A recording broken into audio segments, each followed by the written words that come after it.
apple pies, cookies, cake, you know, casseroles. We all have recipes. Some land all over the place that we need to do something with. So let me show you what I'm going to do with mine. And one of my favorite recipe that was passed down from my great grandmother, I believe. Could be longer, but at least my great grandmother. So my great grandmother, my grandmother, my mom, me, and now my oldest son. I love these. They're no bake cookies, and I love it. But it's a memory I want to share, and I wanted to share the recipe. So here's what I'm doing. I took a recipe card and I wrote the recipe down. Now this could be just a picture of it if you didn't want to write it down. This could be anything, however you want to write the recipe down. And I got this picture because he always makes these cookies and he brings them to me. And look at that. He's planning on making a big batch of those cookies. It is so funny. I love it. This kid is an engineer. And when he grew up, it was one of those things that you knew how to do it. You could show him, but he could figure out an easier and a better way of doing it. Nothing bad about that. He was always just so curious about everything. We would go to flea markets and yard sales and stuff, and we would buy things like a toaster, a radio, or a TV that, was not much to it, and he would take them apart to see how they worked. It did not surprise us when he went to school to be an engineer. And now he knows how to cook, and he loves to cook, and he cooks all the time. And he has 3 little girls, and he cooks for them all the time. He's teaching them how to cook. One of the girls knows how to make this recipe, so that makes 5 generations now. But it's funny because one day I'm like, your mother taught you well how to cook, baby boy. And he goes, yeah, she taught me how to cook, but I made it better.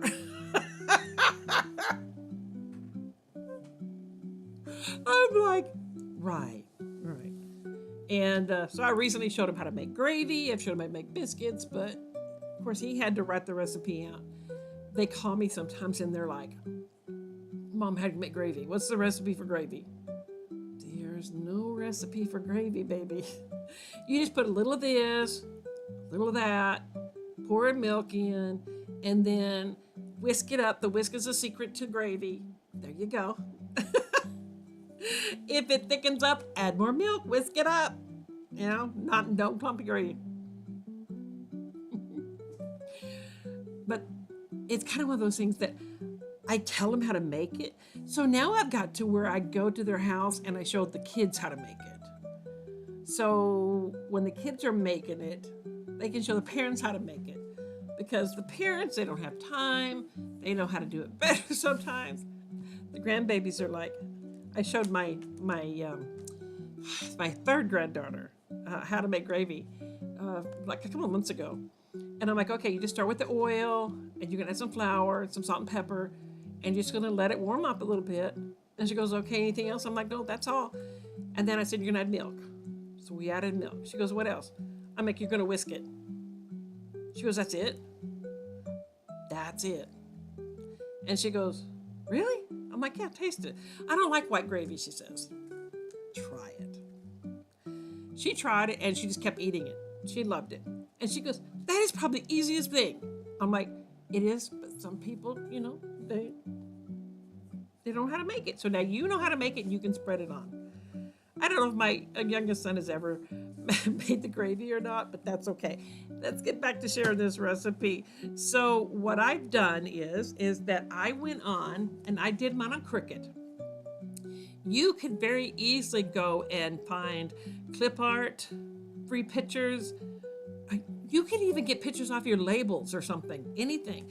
This is all print and cut down here. This is all, I print them on cardstock, not just regular paper. I get thick cardstock and I print them out. So, I printed this off of the internet. This one here I got off of Cricut, but you can easily find these. All of these, and I love doing what's called a build a scene. And what I do is I just take any kind of images that looks like it looks like, you know, the picture that I'm trying to just, and I just make a scene. Now, what I would like to do is, when I find a picture, is to put a picture on here as well of my grandmother or my great-grandmother making it. I don't have a lot of pictures of my side of the family, so I'm having to look for them.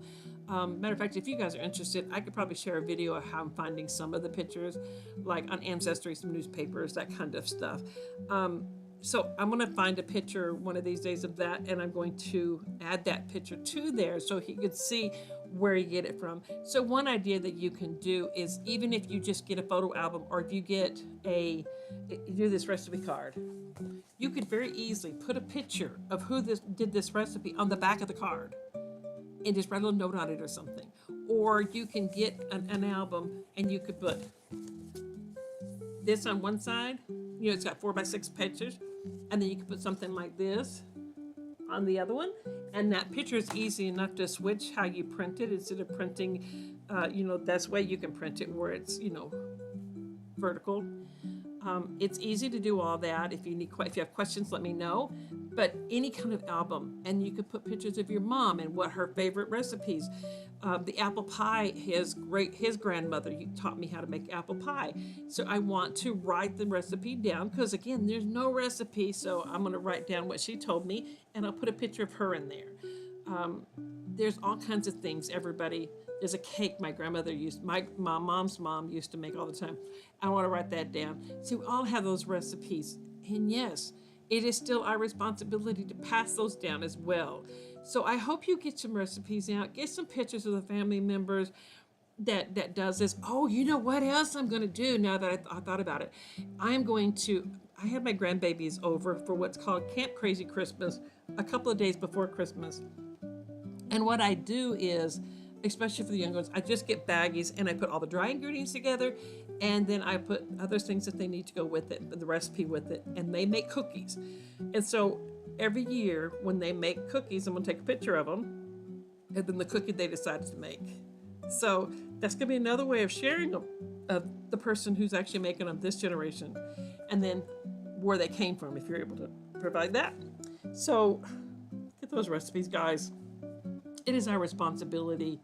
We cannot be lazy. We have to share these things with these babies, because you don't want all this stuff to go. When you go, a lot of this stuff is going to go if you don't share it. So get your paper and pen out, start writing down those memories, get those pictures and write on the back, label it, do something to share these memories with these babies.